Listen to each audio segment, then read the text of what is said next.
घरोघरी मातीच्या चुली या मालिकेचा आजचा म्हणजेच 20 जानेवारीचा भाग तुम्ही ऐकत आहात प्रेक्षकांनो. आणि सॉरी, काल सारखा आज सुद्धा आपला ठरलंचा रिव्ह्यू आलाच नाहीये, म्हणून असं वाटलं की वेळ दबडू नये आणि हा रिव्ह्यू आधी देऊन टाकावा, तेवढाच वेळ वाचेल. तर प्रेक्षकांनो, घरोघरी मातीच्या चुली या मालिकेच्या आजच्या भागात तुम्ही बघत आहात ही ऐश्वर्या मुद्दाम त्या अवंतिकाला अशी टक्कर देते, म्हणजे धक्का मारते आणि निघून जाते. आणि सौमित्रला विचारते, ही बाई इथे कशाला आली होती? मग सौमित्र म्हणतो, जाऊ दे ना अवंतिका, ती बाई म्हणजे ना मोठा प्रॉब्लेम आहे, तू नको टेन्शन घेऊ, सिरियस काही नाहीये. असं बोलून सौमित्र शांत बसतो, पण त्याच्या मनामध्ये मात्र एक प्रचंड टेन्शन आहे. असो, तर आता जानकी सुद्धा त्या कड्याचा विचार करत असते. तेव्हा ती या ऋषिकेशला सांगायला जाते, अहो ते सयाजी काका आहेत ना. आता ऋषिकेश म्हणतो, जाऊ दे ग जानकी, त्या सयाजी रावांचं कुठे मनावर घेतेय, जळतोय तो, आपण ऍप लॉन्च केलंय म्हणून. तेवढ्यात ऋषिकेशला फोन आलाय. तेव्हा जानकी मनात विचार करते, ऋषिकेशला सयाजी काकांच्या कड्याबद्दल सांगू का नको सांगू? नको नको, सांगतच नाही सध्या. मी जर यांना सांगितलं तर ते मला खूप प्रश्न विचारतील, तुला हे सगळं कुठून कळलं, का कळलं, आणि हे कडक घेऊ नकोस वगैरे वगैरे. नको नको, त्यापेक्षा मीच हुशारीने त्या सयाजी काकाकडनं ते कडक काढून घेईल, असा विचार जानकी करत असताना ऋषिकेश म्हणतो, काय ग जानकी, अगं कसला विचार आणि काय ग जानकी, मगाशी सयाजी काकांचं काही बोलत होतीस का तू पुढे? मग जानकी म्हणते, नाही नाही, काही नाही, सहजच आपलं. आता जानकीला कुणाचा तरी मेसेज आलाय. आता ऋषिकेश म्हणतो, जानकी कोणाचा मेसेज आलाय तुला? मग जानकी ऋषिकेशची गंमत करते आणि म्हणते, नाही सांगणार तुम्हाला, आहे माझ्या सवतीचा मेसेज. हे ऐकल्यावर ऋषिकेश खूप हसायला लागतो. जानकीला अवंतिकाचा मेसेज आलेला असतो. मग आता ऋषिकेश खूप हसतो जेव्हा जानकी म्हणते, माझ्या सवतीचा मेसेज आहे. मग आता ऋषिकेश म्हणतो, ही कोण आहे तुझी सवत, मला तरी सांग. मग जानकी त्याला टपली मारते आणि म्हणते, चला गप्प बसा, काहीतरी आपलं. अहो माझ्या मैत्रिणीचा मेसेज आहे, हळदी कुंकाला जायचंय तिच्याकडे संक्रांतीसाठी. मग ऋषिकेश म्हणतो, अरे वा, चांगलंय की, मग हळदी कुंकू आणि पतंग स्पर्धा, मज्जा येणार आहे. पहाट झालीये. आता सौमित्र खरं तर ऋषिकेशची आठवण काढत तिथेच बसलेला असतो हॉलमध्ये, आणि सारंग पतंग घेऊन बाहेर निघालेला असतो. तेव्हा दारामध्ये थांबल्यावर त्याची फिरकी सौमित्रच्या पायापाशी पडते. तेव्हा सौमित्र त्या फिरकीकडे बराच वेळ बघतो. या भावाभावांमध्ये भांडणं झाली आहेत ना, एकमेकांशी कसं बोलायचं याचा विचार ते करतात. पण सौमित्र मात्र पुढाकार घेतो प्रेक्षकांनो. आता सौमित्र सारंगला म्हणतो, काय रे सारंग, तुझी फिरकी पडली इथे. सारंग म्हणतो, सुटली ती चुकून माझ्या हातातनं. तेव्हा सौमित्र म्हणतो, काय रे सारंग, सुटलेली फिरकी धरता येते की हाताने? मग सारंग निघून जात असतो. तेव्हा सौमित्र त्याला थांबवत म्हणतो, काय रे सारंग, अरे पतंग उडवायला चाललायस ना रे? तेव्हा सारंग म्हणतो, नाही, मी फिरकी घेऊन वाळवणं घालायला चाललोय. सारंगने जरा गंमत केली. सौमित्र म्हणतो, एकटाच चाललायस का बाबा, असं विचारतोय. सारंग म्हणतो, हा म्हणजे कोणाला इच्छा आहे माझ्यासोबत यायची? नाहीये. नाही म्हणजे तुला माझ्यासोबत आवडेल न आवडेल काय सांगता येतं? आता सौमित्र म्हणतो, असं का बोलतोस रे भावा, का नाही आवडणार? आपण एकत्र पतंग उडवतो की, या वर्षी पण उडवू. सारंग म्हणतो, दादा तू खरंच येशील माझ्यासोबत? मग आता सौमित्र म्हणतो, अरे मग जाऊया की. मग सारंग म्हणतो, खरंच येतोयस ना तू, का फिरकी घेतोयस माझी? आता सौमित्र म्हणतो, अरे तू कन्नी नीट बांधलीस ना, खरंच येतोय मी, चल. आता दोघेही जण गप्पा मारत मारत निघाले पतंग उडवायला. सुमित्राबाईंना फार चांगलं वाटतं दोन्ही भावामधलं बॉन्डिंग बघून. त्या विचार करतात, देवा माझं कुटुंब असंच सुखी राहू दे. चांगलंय चांगलंय, आज मकर संक्रांतीच्या दिवशी भावाभावामध्ये गोडी आली आहे. देवा अशीच गोडी कायम राहू दे माझ्या संसारात, माझं घर असंच हसत खेळत राहू दे, असं त्या देवाकडे प्रार्थना करतात. इकडे जानकी अवंतिकासाठी हलव्याचे दागिने करतीये आणि विचार करतीये की हे दागिने अवंतिकाला फार सुंदर दिसतील. आता बघा प्रेक्षकांनो, तेवढ्यात ऋषिकेश आणि ही ओवी तिथे आलेत. ओवी म्हणते, आई आम्ही पतंग उडवायला चाललोय. ऋषिकेश म्हणतो, हलव्याचे दागिने कोणासाठी करतेस जानकी? आता जानकी म्हणते, अहो ते हळदी कुंकाला बोलवलं, मी काल सांगितलं ना रात्री तुम्हाला, माझी मैत्रीण आहे शिरशीकर आजी आहेत ना, हा, तर त्यांच्या सुनेची पहिली मकर संक्रांत आहे, त्यांनीच ऑर्डर दिली होती माझ्याकडे, तीच पूर्ण करतीये. आता ऋषिकेश म्हणतो, हो का, अगो किती छान बनवलेस दागिने. जानकी म्हणते, थँक्यू हा ऋषिकेश, पण खरं तर दागिन्याचं राहू देत, तुम्ही दोघही जण ना आज छान दिसतात. ऋषिकेश आणि तुम्ही दोघेही खूप छान दिसताय, माझी परीराणी तर खूपच गोड दिसतेय. ओवी म्हणते, ए आई तू कधी येणार आहेस, आम्ही तुझ्या हातात फिरकी नाही देणार. मग जानकी हसते आणि म्हणते, काही गरज नाहीये मला तुझ्या फिरकीची, आणि मी माझी माझी घरात कामं करणार. माझ्या पायालाच भिंगरी आहे, त्यामुळे माझे कामं संपणार नाहीये. जा तुम्हीच. आणि ओवी पतंग उडवताना सावकाश उडवायचा दोऱ्यामुळे हात कापतो माहितीये ना. आता ऋषिकेश म्हणतो, अगं जानकी, ओवी माझ्यासोबत जाते ना, त्यामुळे फिकर नॉट. चल ओवी. आता जानकी म्हणते, ओवी बाबांची काळजी घे. ओवी म्हणते, हो ग आई, घेईल. आता ही जानकी ते दागिने बघते आणि विचार करते, हे दागिने बघून अवंतिका खूप खुश होईल. तिचा तिळवा आज मस्तच साजरा होणार आहे. आणि प्रेक्षकांनो, जानकीने केलेले दागिने अवंतिकाच्या चांगल्याच कामी आले बरं का. कारण ऐश्वर्याने काल ते दागिने लपवले होते, हे आपण बघितलंच होतं कालच्या एपिसोडमध्ये. आता अवंतिका गडबड खाली येते. सुमित्राबाई तिला सांगत असतात, अगं बाई बघ हे कसं सजवलंय, तुम्हा मुलींसारखं नाही जमत मला, पण बघ. आता ही अवंतिका म्हणते, आई ऐका ना माझं, अहो माझे दागिने सापडतच नाहीयेत हो, काल तुम्ही दिलेले हलव्याचे दागिने नाही सापडत आहेत. आता सुमित्राबाई म्हणतात, अगं असं कसं, असतील तिथेच कुठेतरी, डाव्या हाताने ठेवले असशील तू, बघ तिथेच असशील. अगं सौमित्रच्या कपाटात बघ, वाटलं तर तुझ्या कपाटात बघ, खोलीमध्ये कुणी आलं होतं का तुमच्या. आता ही अवंतिका म्हणते, आई मी सगळीकडे बघितलंय, कुठेच नाहीयेत दागिने. मग सुमित्राबाई म्हणतात, हे बघ तू एक काम कर अवंतिका, डोळे बंद कर आणि शांतपणे आठव. आता प्रेक्षकांनो, ऐश्वर्या तिथेच उभी आहे बरं का. अवंतिका आता डोळे बंद करून आठवायला लागते, तेव्हा तिला आठवतं की ऐश्वर्या खोलीत आली होती आणि तिने सौमित्रचा हात धरला होता. हे सगळं आठवून ती खूप डिस्टर्ब होते. सुमित्राबाई म्हणतात, काय ग अवंतिका, आठवलं का.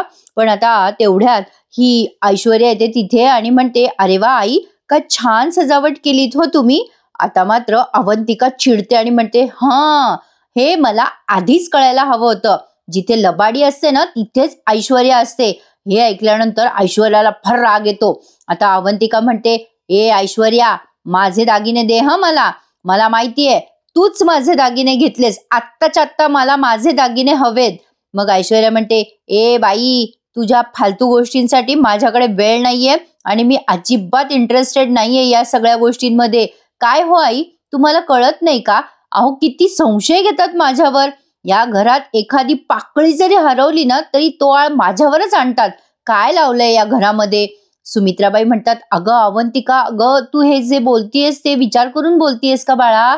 अवंतिका म्हणते, आई मी असंच कसं बोलीन, अहो मी विचार करूनच बोलते.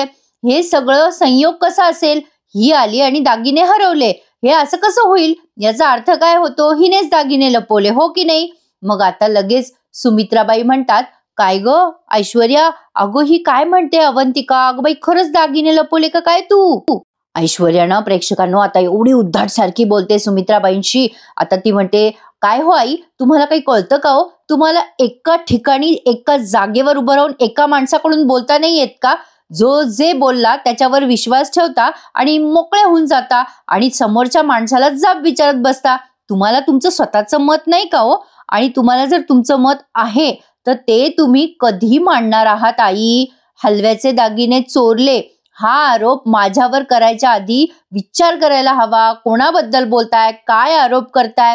अहो मी ऐश्वर्या सारंग रणदिवे आहे. मी ना या घरात आल्यापासून सतत परीक्षा देतीये, कधी त्या जानकीची परीक्षा, कधी तुमची परीक्षा. काय हो आई, सतत मी या घरासाठी झटत असते, तुमच्यासाठी, नानांसाठी, पण मला काय मिळतं, मला काही मिळत नाही. आधी त्या जानकीला मान द्यायचे सगळेजण घरामध्ये, पण आता ती या घरात नाहीये तर आता या बायाला मान मिळतोय, म्हणजे अवंतिकाला बरं का. ऐश्वर्या म्हणते, मला काय मिळतं आई, मान्य आहे मला, मी सडेतोड बोलते, स्पष्टपणे बोलते, पण मला या दोघींसारखं साखर पेरून बोलता येत नाही ना. ही आणि जानकी या दोघीच्या दोघी अगदी सारख्या आहेत. ती जानकी साखरेची व्यापारी आहे आणि ही अवंतिका गुळाची सेल्समन आहे. अवंतिकाला एवढा राग येत असतो बरं का प्रेक्षकांनो ऐश्वर्याचा की विचारू नका.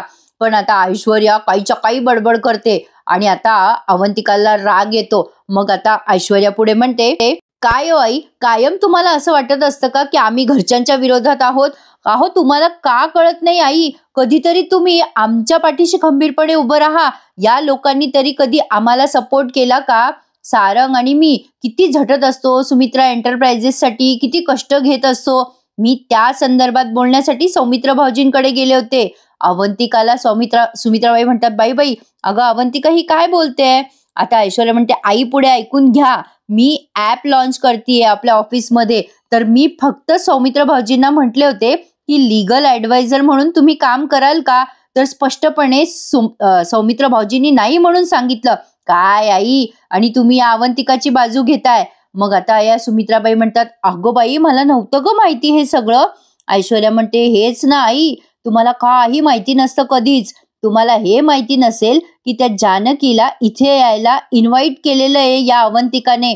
म्हणजे मी या घराच्या भल्याचा विचार करते, या घरासाठी सतत झटत असते, पण माझ्यावर हलव्याचे दागिने चोरल्याचा आरोप केला जातो. जी बाई या घराचं नुकसान करते, घरामध्ये फूट पाडते, तिच्यासाठी तुम्ही पायघड्या टाकता. मी या घरासाठी झटते ते तुम्हाला दिसत नाही का? काय आई, अजून किती आंधळा विश्वास ठेवताय तुम्ही समोरच्या माणसावर? अरे बापरे, किती बोलते हो ही. आता पुढे म्हणते, मला मान्य आहे आई, अहो जानकीने तुम्हाला सुखरूप घरी आणलं, पण मला सांगा, तुम्ही एका गोष्टीचा विचार का करत नाही? तुम्हाला प्रश्न का पडला नाही की त्या जानकीला माहितीच कसं की तुम्ही शाळेत होता म्हणून? नाही म्हणजे तिला कसं कळलं तुम्ही शाळेत पोहोचला? तुम्ही गायब झाल्यावर आम्ही सगळीकडे शोधलं, सगळीकडे चौकशी केली, आम्हाला नाही सापडले तुम्ही, मग तिलाच कसं काय सापडल्या? अहो आई, असे असू शकतं ना, तिनेच शाळेत बंद केलं आणि तिनेच आणलं तुम्हाला. आता अवंतिकाचं डोकं फिरतं आणि ती ओरडते, ए बाये, अगं चुप्प बस ना, किती वाईट बोलते ग आणि वाईटच विचार करतेस. जानकी वहिनीने आईला का डांबवून ठेवलं असेल? त्या का करतील असं? आता ऐश्वर्या म्हणते, अहो आई, ती जानकी खूप हुशार आहे, तिला बरोबर डावपेच कळतात, म्हणूनच तिने आमच्या ऑफिसचं नुकसान केलं. ओवीच्या नावावर घरात भांडणं लावली, शरुतेंच्या नावावर टेंडर मिळवून घेतलं, सारंगच्या नावावर ऍप मिळवून घेतलं. एवढं सगळं असून सुद्धा एवढं सगळं डोळ्यासमोर असून सुद्धा ही अवंतिका नावाची बिंडोकबाई त्या जानकीला घरात बोलवते, तेही तिळव्यासाठी. सिरियसली अवंतिका, तुला थोडं डोकं आहे का ग?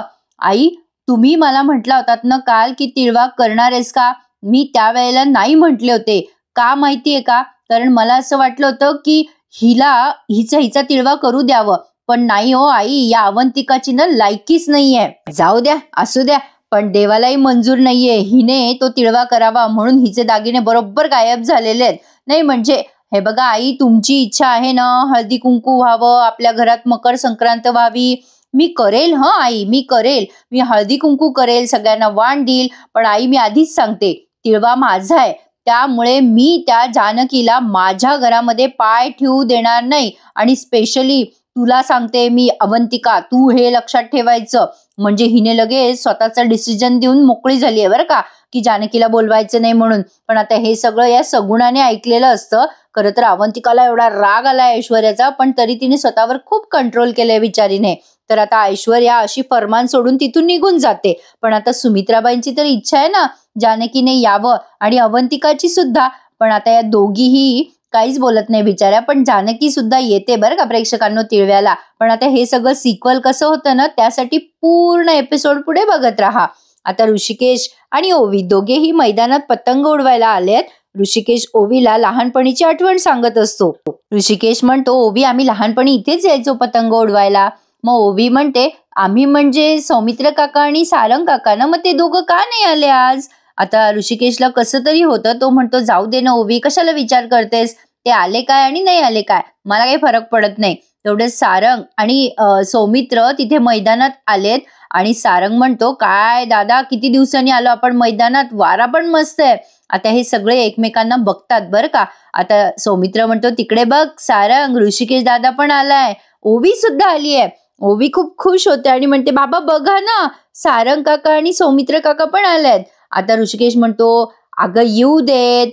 ओवी म्हणते, बाबा चला ना, आपण त्यांच्यासोबत पतंग उडवू. पण ऋषिकेश असं काही बोलणार तेवढ्यात सारंग म्हणतो, हे बघ दादा, मी त्याच्यासोबत पतंग उडवणार नाहीये, अजिबात नाही. मला विनाकारण आग्रह करू नकोस. आता इकडे बघा. ओवी म्हणते, बाबा तुम्हीच म्हणालात ना तुम्ही एकत्र पतंग उडवायचात. आता सारंग इकडे सौमित्रला उत्तर देतो, अरे दादा, पतंग उडवायचो आपण, पण ती वेळ वेगळी होती. ऋषिकेश म्हणतो, जाऊ दे ओवी, आपण ना आपलं आपलं पतंग उडवू, उगाच त्यांच्यामध्ये कशाला जायचं. तर आता एक्झॅक्टली सारंगनी पण तेच उत्तर दिलंय. मग सौमित्र म्हणतो, अरे सारंग, असं का बोलतोस, आपलं आपलं काय असतं, तिळगुळ आहे ना आज. अरे तिळगुळाच्या दिवशी गोड बोलायचं असतं आणि वागायचं पण असतं. आता ओवी पण एक्झॅक्टली तिच्या बाबांना हेच म्हणते, असं काय करता बाबा, आज तिळगुळ आहे ना, आजच्या दिवशी चांगलं वागायचं, चांगलं बोलायचं, चला ना बाबा आपण पतंग उडवूयात ना त्यांच्यासोबत. सारंग म्हणत असतो, तुला नाही सांगितलं ना मी, तुला जायचंय तर तू जा, जा तू जा. सौमित्र म्हणतो, अरे मी तर जाणारच आहे, पण मला आत्ता कळलं तू का नाही येणार आहेस ते. आता सारंग म्हणतो, का का नाही येणार मी? मग आता सौमित्र म्हणतो, तू घाबरतो ना ऋषिकेश दादाला? सारंग म्हणतो, अरे मी त्याला कशाला घाबरू, काय संबंध आहे? मग सौमित्र म्हणतो, तू लहान असताना पतंग उडवायचास ना, तेव्हा ऋषिकेश दादाकडनं हरायचास तू नेहमी. सारंग म्हणतो, लहान असताना हरवायचो ना, पण आता मी त्याला हरवेल आणि मी त्याच्यासोबत जर पतंग उडवला ना तर त्याची कन्नी पण कापेल. सौमित्र म्हणतो, अरे कन्नी कापायला पतंग उडव रे आधी सारंग. चल त्या निमित्ताने का होत नाही, पण तुम्ही दोघं एकत्र पतंग उडवणार ही चांगली गोष्ट आहे. अरे चल रे, काय भाव खातोयस? सारंगला बळजबरी आणलंय सौमित्राने ऋषिकेश समोर. पण आता हे तिघेही भावंड समोरासमोर आलेत. मजा आली हा प्रेक्षकांनो आजचा हा शेवटचा सीन बघायला. ऋषिकेश यांच्याकडे बघतच राहतो. इकडे जानकीबाई मस्त तयार झाल्यात संक्रांतीसाठी. अगदी छान गजरा वगैरे घातलाय. जानकी सिंपल दिसते पण सोबर क्यूट दिसतीये. तेवढ्यात तिथे सगुणा येते आणि झालेला सगळा प्रकार जानकीला सांगते. जानकी खुश असते. ती म्हणते, काय गो काय झालं सगुणा, अगं धापा का टाकतेस तू? मग सगुणा जे ऐश्वर्या बोलली ना ते सगळं सांगते या जानकीला. जानकी ते सगळं ऐकते आणि तिचा चेहराच उतरून जातो बिचारी. तर आता पुढे बघा प्रेक्षकांनो, सगुणा म्हणते की अहो बघा ना, दागिने हरवून बसले अवंतिका ताईंचे. जानकी आता सगुणाला आधी पाणी विचारते. अगं सगुणा तुला धाप लागली, तू आधी पाणी पी बरं, किती दमली आहेस? सगुणा म्हणते, नाही नाही नाही वहिनी, मी ठीक आहे ठीक आहे. आता जानकी म्हणते, अगं सगुणा बघ, हा संयोग म्हणू की काय म्हणू, परमेश्वराला ना सगळ्यांची काळजी असते. बघ ना, अगं मी माझी इच्छा होती ना म्हणून मीच अवंतिकासाठी हलव्याचे दागिने तयार केले होते, अगदी सहजच. हे असं काही होईल कोणाला माहिती होतं? थांब मी तुला दाखवते हलव्याचे दागिने. आता जानकी ते दागिने दाखवते आणि खूपच सुंदर केलेत बरं का ते दागिने जानकीने. आता ही सगुणा म्हणते, अगं बाई वहिनी काय छान बनवलेत तुम्ही दागिने. जानकी म्हणते, हो अवंतिकावर खूप सुंदर दिसतील हे दागिने. आता ही सगुणा म्हणते, हो खरंच सुंदर दिसतील. मग जानकी म्हणते, चल लवकर आपण जाऊयात तिकडे, तुमचा मग अवंतिकाचा मूड ऑफ होणार नाही. मग आता सगुणा म्हणते, वहिनी तुम्हाला यायचं नाही म्हणून सांगितलं गेलंय. आता हे ऐश्वर्या काय काय बोलली ते पुन्हा सगळं सांगते ही सगुणा जानकीला. जानकी ते ऐकते पण डिस्टर्ब होते पुन्हा एकदा. पण जानकी ठरवते काहीही झालं तरी हलव्याचे दागिने घेऊन आशीर्वाद बंगल्यावर जायचंच. प्रेक्षकांनो, तुम्हाला एपिसोड ऐकायला आवडत असेल तर एखादा लाईक नक्की करा, चॅनल सबस्क्राईब करा, नोटिफिकेशन बेल ऑन करा, म्हणजे माझा रिव्ह्यू तुमच्यापर्यंत दररोज पोहोचत जाईल. तर हे तिघेही भावंड एकमेकांशी बोलत नसतात तेव्हा ओवीस पुढाकार घेते आणि सौमित्र काकाच्या गळ्यात पडते. आणि आता सौमित्र तिला म्हणतो, संक्रांतीच्या तुला खूप खूप शुभेच्छा. आता ओवी म्हणते, काय रे सौमित्र काका, तुझे तिळगुळ कुठे आहेत? सौमित्र म्हणतो, अगं मी विसरलो बघ. पण काय ग ओवी, तुझे तिळगुळ कुठे आहेत? सौमित्र ओवी सारखीच ऍक्शन करून तिला विचारतोय. मग ओवी म्हणते, मी आणलेत की तिळगुळ. सौमित्र म्हणतो, दे की मला. पण खरंच तुम्हा सगळ्यांना शुभेच्छा. आता हे तो ऋषिकेशला पण सांगतोय. आता तिने सारंगला सुद्धा तिळगुळ दिलेत. हॅपी मकर संक्रांती सौमित्र काका, सारंग काका. आता सारंगला आठवतं की आपण ओवीशी किती वाईट वागलो, तरी हे लहान लेकरू आपल्याशी किती गोड वागतंय. हे सगळं विचार करून त्याला जरा ऑकवर्ड होतं सारंगला. पण सारंगने ते तिळगुळ हातात घेतले असं काही दाखवलेलंच नाहीये. आता इकडे सगुणा ऐश्वर्याला खूप शिव्या देत असते. ती ऐश्वर्या एक नंबरची नालायक बाई आहे. आधी घरातल्या लक्ष्मीला बाहेर काय काढलं, आता सणासुदीला त्या लक्ष्मीला घरी पण येऊ देत नाहीये. तिचं वाटोळं होऊ दे. मी सांगते ना वहिनी, इथल्या कर्माची फळं तिला इथेच भोगायची आहे. वहिनी तुम्हाला सांगू का, मी सांगितलं ना की तुम्हाला यायचं नाही सांगितलंय तिने, तुम्ही जाऊच नका वहिनी आता. नाही, सगळे लोक जमतील ना तेव्हा सगळे विचारतील, जानकी वहिनी कुठे, जानकी वहिनी कुठे. मग उत्तर देता देता तिच्या तोंडाला बरोबर फेस येईल बघा. मग आता जानकी तिला म्हणते, सगुणा अगं आपण असं नाही वागायचं. मग सगुणा म्हणते, पण वहिनी तुम्हाला म्हटली ना ती येऊ नका, तर कशाला जाता तुम्ही? आता ही जानकी म्हणते, अगं असं नाही करायचं सगुणा, माझ्या धाकट्या जावेचा तिळवा आहे, अवंतिकाचा लग्नानंतरचा पहिला सण आहे ना तिचा, आणि तिने किती प्रेमाने बोलवलंय मला. आणि आता दागिन्यांचं असं झाल्यावर तिचं मूड ऑफ झालं असेल ना, मी नाही गेले तर तिच्या मनाला किती लागेल सांग बरं. अगं सगुणा, अगं अवंतिका ना खूप चांगली आहे ग. अगं ती जरा वेगळीच आहे. तुला माहितीये का, माझं आणि ऋषिकेशचं पुन्हा लग्न लागणार होतं ना, तेव्हा अवंतिका आणि सौमित्र भाऊजी दोघेही जण म्हणजे आले होते. तेव्हा नानांनी त्यांना सक्त मनाई केली होती यायला. आता ही सगुणा म्हणते, हो मग ते कसे काय आले? मग आता जानकी म्हणते, अगं कशाचीही पर्वा न करता ते आले होते आणि आम्हा दोघांचं लग्न त्या दोघांनी दारात उभं राहून बघितलं ग. तिला किती प्रेम आहे माझ्याबद्दल आणि मी तिच्याबद्दल असा विचार करू का? तूच सांग, तिने बोलवल्यावर मी जाऊ नको का? अगं सगुणा, आपली माणसं आपलीच असतात, ती घरात असो किंवा बाहेर असो. जाऊ दे बरं, आता तू विचार करू नकोस बाकीच्या गोष्टीचा. आणि मकर संक्रांत आहे ना, तर मनात कटुता आणायची नाही, फक्त गोडवा आणायचा. म्हणूनच म्हणतात तिळगुळ घ्या आणि गोड बोला. जानकी किती बोलते प्रेक्षकांनो, खूप डायलॉग असतात या मालिकेमध्ये. मग आता ही जानकी म्हणते, एक काम कर, तू अवंतिकाला दागिने देऊन ये, मी नंतर येते बरोबर. जानकी विचार करते, अवंतिकाच्या तिळव्याला पोहोचायची जबाबदारी माझी, पण आता मनात विचार करते कशी पोहोचू मी तिथे, मला घरात तर जाता येणार नाही. तर प्रेक्षकांनो, हा भाग संपवलाय तिथे आणि पुढच्या भागात आपण बघणार आहोत ऋषिकेश सारंगला अलर्ट करतो, सारंग धुंदीत नको चालत जाऊ, कारण पुढे चालताना मागे पडशील रे, ठेच लागायची भीती वाटते. आता इथे ऐश्वर्या आजींना प्रॉमिस करते की या जानकीचा असा अपमान करते ना चार चौघात, आता तुम्ही बघाच. हे ताट आता जानकी आणि अवंतिका समोर घेऊन जाते आणि बघा तुम्ही अवंतिका आणि जानकीमध्ये मी कशी भांडणं लावते ते. आणि आता प्रेक्षकांनो, हे सगळं उलट पडणार आहे तिची चाल नेहमीप्रमाणे. मजा येणार आहे पुढचा एपिसोड. ऐश्वर्या मुद्दाम जानकीला जुनी साडी वाण म्हणून देते, तर ती साडी निघते सुमित्राबाईंची पहिली मकर संक्रांतीची साडी आणि ती आशीर्वाद म्हणून जानकी स्वीकारते आणि ऐश्वर्याचा सगळा डाव फसतो. तर असा आहे पुढचा भाग. पुढचा भाग बघण्यासाठी एक्सायटेड असाल तर नक्की चॅनलला सबस्क्राईब करा आणि TTM साठी थोडी वाट बघा. रिव्ह्यू आला की लगेच अपलोड करते प्रेक्षकांनो. तर हा भाग कसा वाटला कमेंट करून कळवा नक्की आणि प्लीज एखादा लाईक करायला विसरू नका. भेटूयात उद्या सकाळी पुन्हा एकदा. तोपर्यंत धन्यवाद.